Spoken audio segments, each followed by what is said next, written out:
Shortly before 1:45 p.m. on June the 2nd, officers in the Steel Creek Division responded to the 13,500 block of Little Abbey Lane in reference to a domestic disturbance call for service. As officers knocked on the door and announced themselves, a suspect inside the residence discharged multiple rounds, narrowly missing the officers. Officers immediately found positions of cover and began to evacuate surrounding apartments. As officers worked to ensure the safety of those in the immediate area, the suspect continued to discharge additional rounds. When the suspect refused to exit the residence, the SWAT team was requested to assist. After speaking with our negotiators, the suspect peacefully surrendered to SWAT officers shortly after 4 p.m. Amazingly and thankfully, no officers were injured or discharged their service weapons during this incident. On June the 9th, at 7:12 p.m., East Wade Division patrol officers responded to an assault with a deadly weapon call for service at 3333 Magnolia Hill Drive. When officers arrived on scene, the 911 caller told them their neighbor had pointed a handgun at them, had threatened them, and had discharged that weapon in their vicinity. The suspect retreated into their apartment prior to police arrival and refused to come out. Officers from East Wade Division and across the city responded, surrounded the building, and requested SWAT. The situation was peacefully de-escalated after a lengthy negotiation and utilization of SWAT team tactics. Again, the suspect was taken into custody without injuries to anyone involved.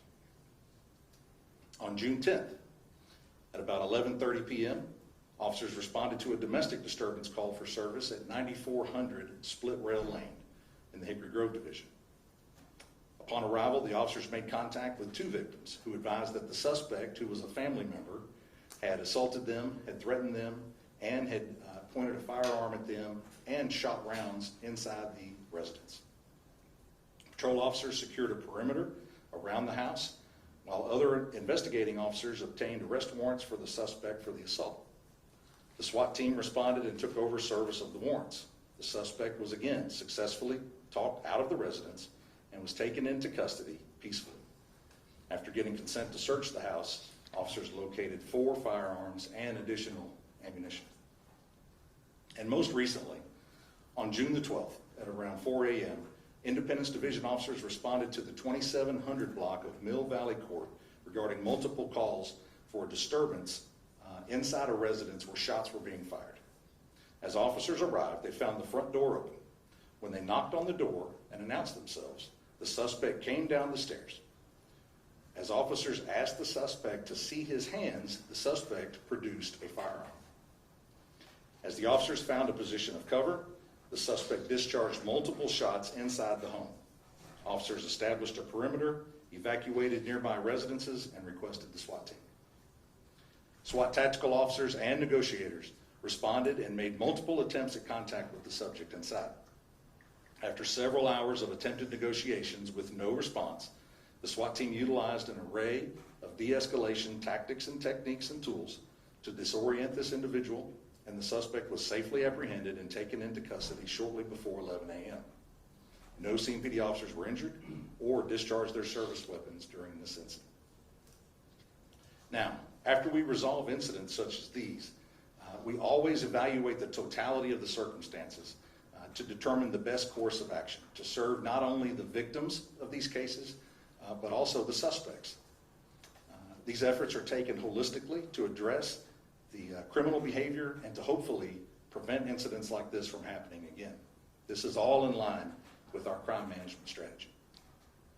To do this, CMPD utilizes not only criminal prosecution, but also mental health resources such as our Community Policing Crisis Response Team, or CPCRT, our crisis intervention trained officers, mobile crisis, and other area mental health resources. What this means is, if criminal charges are appropriate, we certainly pursue those. However, if our contact with this person is because they're experiencing a mental health crisis or a substance abuse initiated crisis, then we ensure that we connect the dots to make sure that the proper resources get to them and that they get the help that they need.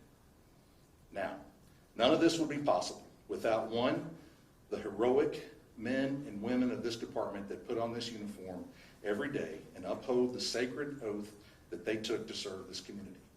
I'm thankful for them, and I'm honored to serve alongside them. And two, the commitment by our department and city leaders to provide the necessary life-saving equipment and training that so vastly increases the likelihood of de-escalation and peaceful resolutions to these types of cases and helps us achieve the SWAT team mission of preservation of life. Now, I'd be glad to take any questions that you have. Yes, sir. Out of the four instances that you just cited, how many of these involve mental health resources or were these individuals charged? We had mental health resources on hand for all of these, and charges were involved in all of them. So yes to both. You mentioned on the last incident that the SWAT team disoriented the suspect. Yes. Was this the use of flashbangs possible? Among other tactics, yes. We generally try to start there, and then we work a design playbook to escalate things if we don't get a response. But yes, short answer. Talk about how important these outcomes are when it comes to building trust with the community and showing that de-escalation tactics can be used successfully. This is really just an example, right, of the work that goes on every day here in Charlotte-Mecklenburg. Every single day, police officers have encounters with folks that end peacefully. Hundreds of thousands of them a year, in fact, right? So this is really just a sliver of that. De-escalation takes place every single day, every single minute of every hour here in this jurisdiction, and it very rarely gets heard about or talked about.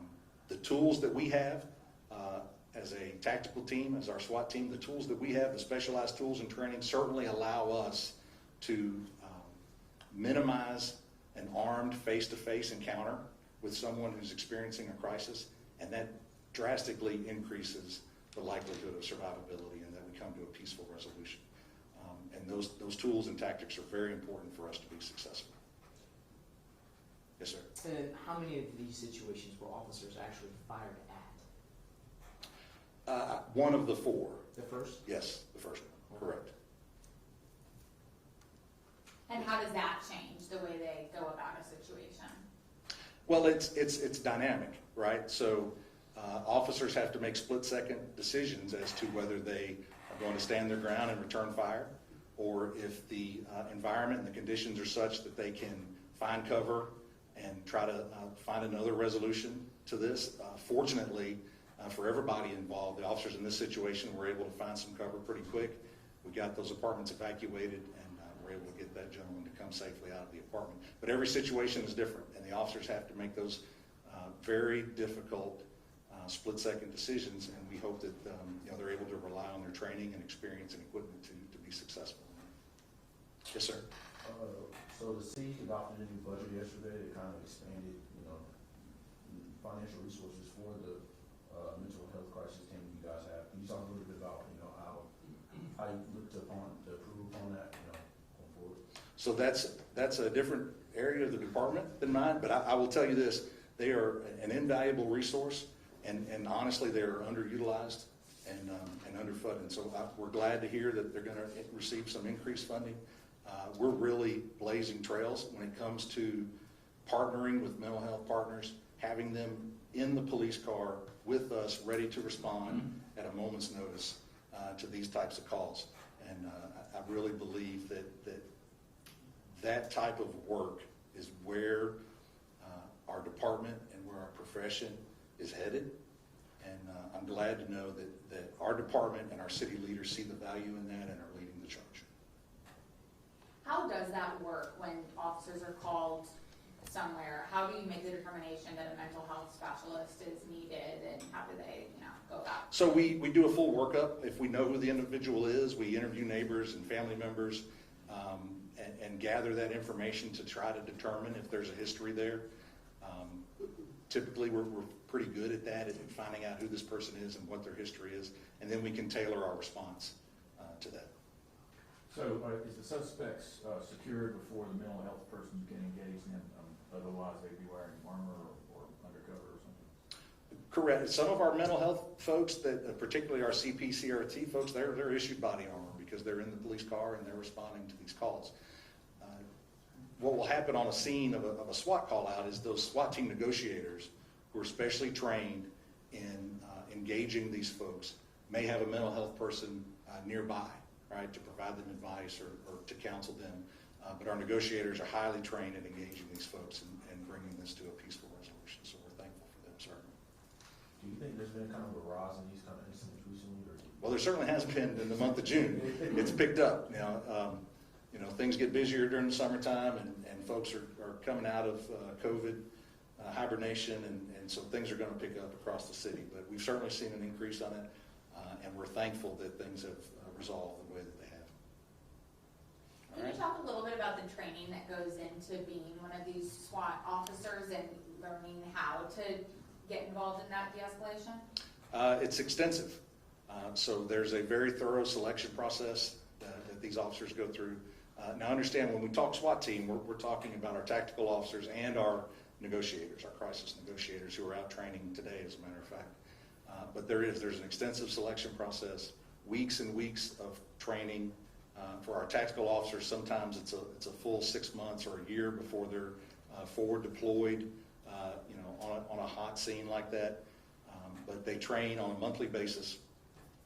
They train in excess of what the National Tactical Officers Association says is the minimum, right? And we're fortunate that, like I said, our department and our city has funded us to a level and equipped us to a level that we're able to do that training and do it successfully and really lead the region and the nation sometimes in some of our tactics and